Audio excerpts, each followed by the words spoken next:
আমার এই অগুচালু ভিডিওগুলো আপনারা যারা দেখতেছেন তাদেরকে অসংখ্য অসংখ্য ধন্যবাদ। আমার সামনে আপনারা 3টি ভোজ্য তেলের বোতল দেখতে পাচ্ছেন। আপনারা কখনোই আশা করবেন না যে আমি এই ভোজ্য তেলের ইতিহাস নিয়ে কথা বলবো, কারণ আমি এই ইতিহাস জানিও না। যাই হোক, বর্তমান বাজার ব্যবস্থায় এই ভোজ্য তেলের কারসাজি নিয়ে আপনাদের সাথে কিছু মতামত শেয়ার করতে চাচ্ছি।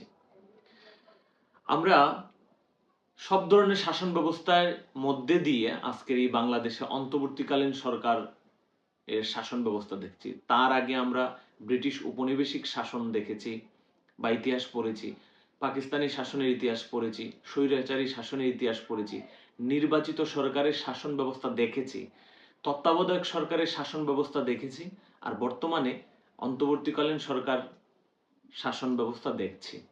এই সব শাসন ব্যবস্থাকে ছাপিয়ে নিচে রেখে, এক কদম নিচে রেখে একটা শাসন ব্যবস্থা উপরের দিকে চলতেছে বা বিরাজ করতেছে। সেই শাসন ব্যবস্থার নাম হচ্ছে ব্যবসায়িক শাসন ব্যবস্থা। এটা নিতান্তই আমার এক ব্যক্তিগত মতামত। এখন আপনি বলবেন কিভাবে ব্যবসায়িক শাসন ব্যবস্থা বর্তমানে প্রচলিত।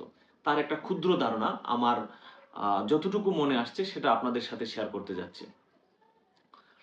আমরা সয়াবিন সয়াবিন তেল ব্যবহার করি, ভোজ্য তেল হিসেবে সয়াবিন তেল ব্যবহার করি অনেকদিন যাবত। তো এই ভোজ্য তেলটা আমরা বরাবরই ব্যবহার করে থাকি। এটা যে ব্র্যান্ডেরই হোক, সয়াবিন তেল ব্যবহার করে থাকি। গত কিছুদিন আগে যখন ভোজ্য তেলের উৎপাদনকারী বা রিফাইনকারী যে প্রতিষ্ঠানগুলো, সেই প্রতিষ্ঠানগুলো ভোজ্য তেলের দাম বাড়ানোর জন্য একটা প্রস্তাব দিয়ে আসতেছিল অন্তর্বর্তীকালীন সরকারকে, তখন দেখা গেল বাজারে সয়াবিন তেল উধাও হয়ে গেছে। সয়াবিন তেল উধাও হয়ে যাওয়ার ফলে আমি যখন আমার গত বাজারের মানে মাসুরা বাজার বা মাসিক বাজারে যে লিস্ট আমি দোকানিকে দিই, সেই দোকানি ওইখানে সয়াবিন তেল লেখার পরও উনি আমাকে এই তেলের বোতলটা ধরিয়ে দিলেন। বাড়িতে এসে দেখি এটা আসলে সয়াবিন তেল না, এটা হচ্ছে ক্যানোলা ফুল থেকে এক ধরনের তেল তৈরি করা, যা সয়াবিন তেলের সমমান বা সমপর্যায়ের। তবে আমি যেহেতু সয়াবিন তেল চাইছি, কিন্তু উনি আমাকে এই তেলটি দিয়ে দিলেন, হয়তো ছিল না। যাই হোক, সেটা মেনে নেওয়াই যায়। এখন প্রশ্ন হচ্ছে বর্তমানে কিভাবে ব্যবসায়িক শাসন ব্যবস্থা আমাদের উপর চাপিয়ে দেওয়া হচ্ছে। দেখেন, আমরা যখন উৎপাদনকারী প্রতিষ্ঠান যখন সরকারের কাছে দাম বাড়ানোর জন্য প্রস্তাব করতেছে বা চাপ দিতেছে, তখন সয়াবিন তেল উধাও হয়ে গেছে বাজার থেকে। কিন্তু যখন 8 টাকা দাম বৃদ্ধি পেল, তখন আবার সয়াবিন তেল বাজারে সয়লাভ হয়ে গেছে। এখানে কারসাজিটা তো বুঝতেই পারতেছেন। দ্বিতীয়ত পর্যায়ে যখন অন্তর্বর্তীকালীন সরকার ট্যাক্স উন্নয়নের জন্যই হোক বা দেশ চালানোর জন্য বিভিন্ন পণ্যের ট্যাক্স বাড়ানোর কথা চিন্তা করতেছে, তখন থেকেই আবার এই ভোজ্য তেল উধাও হয়ে গেছে। এখন বাজারে গিয়ে আপনি কোনো ধরনের ভোজ্য তেল, মানে আপনি যে মাপের মানে যে ব্র্যান্ডের ভোজ্য তেল গুলা খাচ্ছেন, সেই ব্র্যান্ডে কোনো ব্র্যান্ডেরই ভোজ্য তেল পাবেন না। এখন ভোজ্য তেল তো আছে, ঠিক আছে, আছে। কোন ধরনের ভোজ্য তেল আছে? এই যে দেখতেছেন আমার সামনে, এই ভোজ্য তেলের কোম্পানির নাম আমি কখনো দেখিও নি, শুনিও নি। তো এই যে একটা কারসাজি চলতেছে, এর নামই হচ্ছে ব্যবসায়িক শাসন ব্যবস্থা। তার উপরে যে আরো আরেকটি অতিরিক্ত দাম চাপিয়ে দেওয়ার যে একটা ব্যবস্থা, সেটা হচ্ছে এটার বডি রেট হচ্ছে আপনার 818 টাকা। এই সয়াবিন তেলের 5 লিটার সয়াবিন তেলের বডি রেট হচ্ছে 818 টাকা। মানে এটা হচ্ছে সর্বোচ্চ খুচরা মূল্য। কিন্তু আমাকে কিনতে হচ্ছে 5 লিটার সয়াবিন তেল 840 টাকা দিয়ে। এখন আপনি প্রশ্ন করবেন যে আপনি দোকানদারকে কেন বলেন নাই যে এটা তো 818 টাকা লেখা, আপনি 840 রাখতেছেন কেন?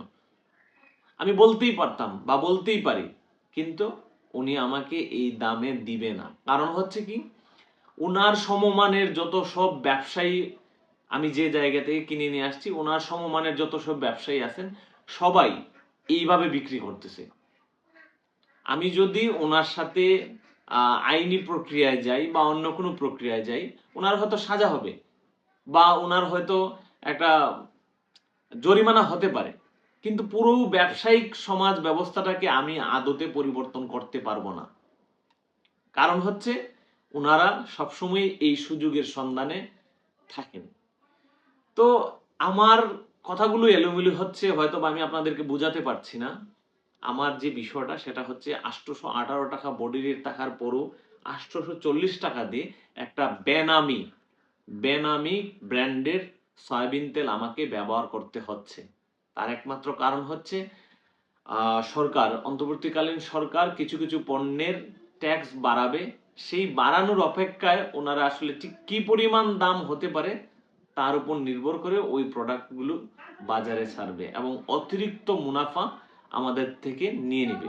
কারণ এই তেলগুলো ট্যাক্স বাড়ানোর আগে উৎপাদন বা রিফাইন হয়েছে বা বাইরে থেকে আনা হয়েছে।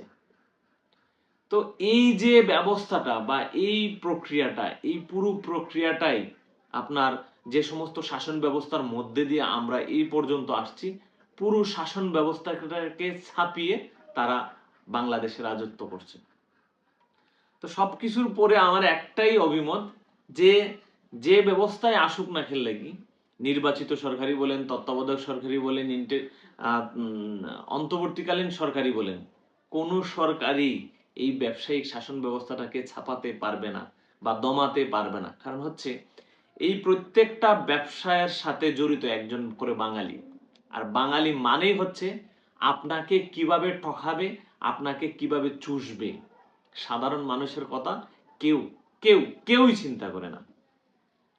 ধন্যবাদ সবাইকে, ভালো থাকবেন, সুস্থ থাকবেন। কিন্তু আপনি যদি আপনার জায়গায় ব্যবসা করে থাকেন, অন্তত পক্ষে এই ছোট ছোট বিষয়গুলা এড়িয়ে আমরা নিজেদের ধর্মীয় অনুভূতির দিক থেকে হলেও সাধারণ মানুষের কথা চিন্তা করে এই যে সংরক্ষণ ব্যবস্থাটা, এগুলি এড়িয়ে যান। আপনি যে দামে কিনছেন সেই দামের উপর ভিত্তি করে লাভ সহকারে বিক্রি করুন। অবশ্যই স্রষ্টা আপনার মঙ্গল করবেন। ধন্যবাদ সবাইকে, ভালো থাকবেন, সুস্থ থাকবেন। আর আমার এই ভিডিওটি যদি ভালো লেগে থাকে, অন্যদের সাথে মতামত নেওয়ার জন্য শেয়ার করবেন।